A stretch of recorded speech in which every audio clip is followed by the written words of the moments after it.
ಸರಿ. ಆದ್ರೆ ಈ ತುಂಬಿರುವಂತಹ ಸಭೆಯಲ್ಲಿ ನಿನ್ನ ಅಪ್ಪ ಮಾತ್ರ ಕಾಣುವುದಿಲ್ಲ.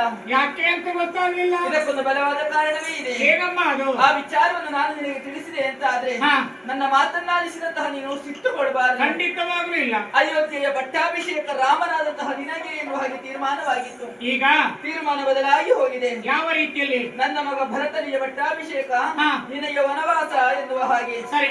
ಈ ವಿಚಾರವನ್ನು ನಿನ್ನನ್ನು ಬಳಿಗೆ ಕರೆದು ತಿಳಿಸುವುದಕ್ಕೆ ಅಸಾಧ್ಯರಾದಂತಹ ನಿನ್ನಪ್ಪ ಶೋಕಾಗಾರವನ್ನು ಸೇರಿ ದುಃಖಿಸುತ್ತಾ ಇದ್ದಾರೆ. ಇಷ್ಟು ಸಣ್ಣ ವಿಚಾರಕ್ಕೆ